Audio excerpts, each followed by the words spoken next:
Hey guys, I'm here to do Lucas's 8-month update. Yeah.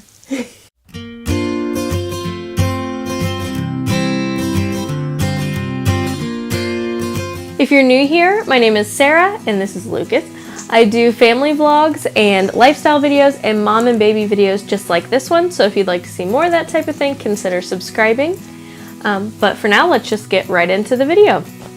I can't believe he's 8 months old already. The time is just flying by. It makes me a little bit sad, but at the same time, it's neat to see him reach new milestones and learn new things.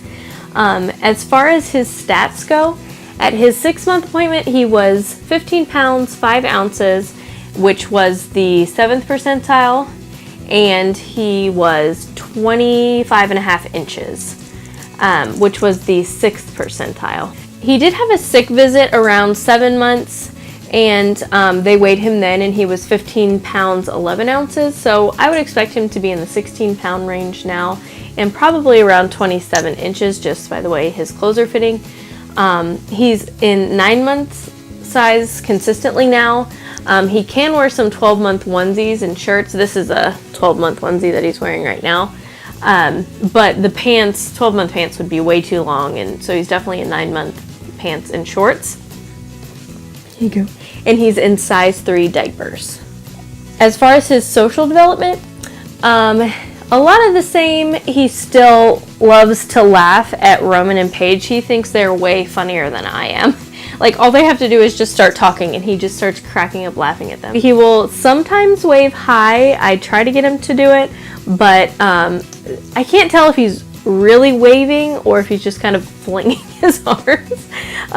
So we're working on that. He doesn't really say anything yet. He is babbling a little bit more than he was at his 6-month appointment, which I'm still a little bit concerned about that. But I'm trying to, not be too concerned. I know every baby is different and do things in their own time, but he doesn't make a lot of consonant sounds. He will say, M sounds and B's and G's, and I don't feel like I've heard him make any D sounds, but I'm constantly saying mama and dad to him to try to get him to repeat it. And he doesn't really try to mimic me when I do those types of sounds. He just thinks it's funny and he starts laughing at me. But he will try to mimic me when I stick my tongue out. He loves to stick his tongue out. That's his new thing. And making other types of sounds, but not really consonant sounds yet. He still gives big belly laughs, especially when you tickle him. He thinks that's hilarious.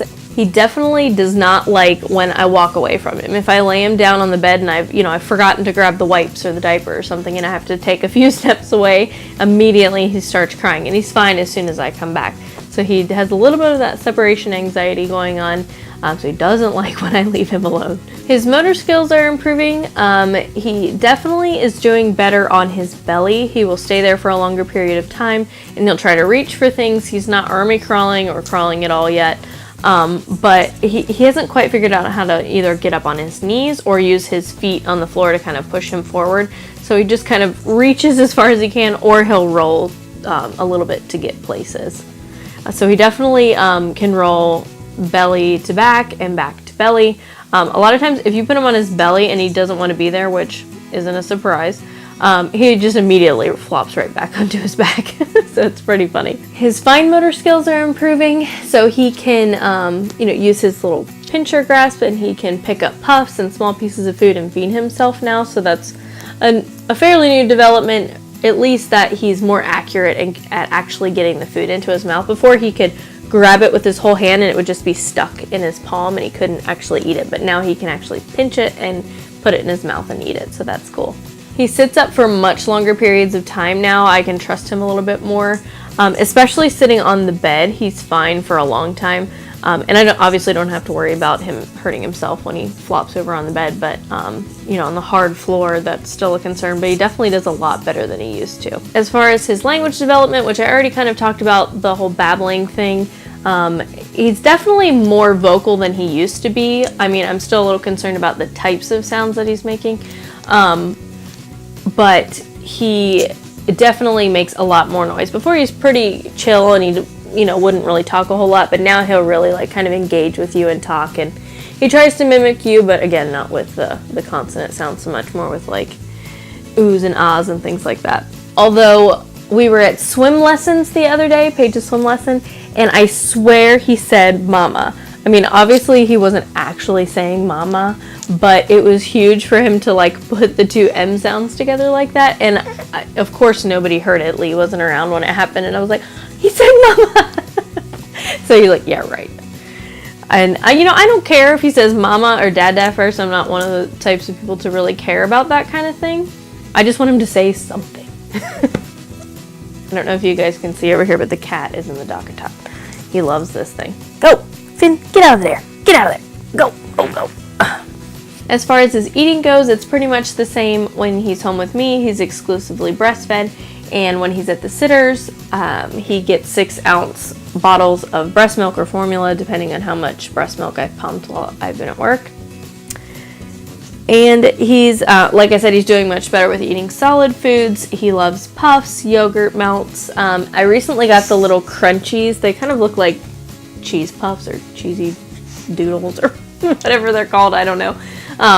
But they obviously are a little more nutritious than that. He likes the veggie dip flavor that Gerber makes. So he really likes those. And it really surprised me how well he ate those and how quickly he was eating them. His sleep is better. I can't remember at his 6-month appointment. I feel like his 6-month update, I was saying he was waking up more than usual. I think he was going through a little bit of a sleep regression at 6 months. So he has a very strict bedtime set by him, not necessarily by me. If he is not like starting to get in the bath, or you haven't started his bedtime routine by like 7:30, he's a mess. So, I make sure that he's in bed between 7:30 and 8, and I'll nurse him, and he will usually go down drowsy but awake. Sometimes he'll kind of pass out nursing, and I'll just put him in his docket tot. But he sleeps right here in the middle of the bed in his docket tot between Lee and I. And he sleeps sometimes all the way through the night, but most nights he wakes up once to eat, and I just, lay here in bed and nurse him, and he goes right back to bed. So I have no complaints in that area. I'm lucky that he's been such a good sleeper. He does still wear the Owlet monitor, and he probably will until he's a year old, or at least close to that. It's definitely still gives me peace of mind because I will put him in the docket tot, and he goes to bed obviously earlier than we do, and I like to be able to have that peace of mind that he's fine while he's up here in the room by himself. He is so wiggly today. What are you so wiggly about? So I think that's all I have for Lucas's 8-month update. If you like this video, please give it a thumbs up, and please comment down below. I'd love to hear from you. And if you want to see more from us, please consider subscribing, and we'll catch you in our next video. Bye. Buddy, hey, let go of that. Let go of that. No. Can you please not play with that? That's really kind of screwing me up, bud. 1, 2, 3. I've been feeling so small. Watch the clock ticking off the wall. But tonight I'm letting it go. Spend my coin for sure.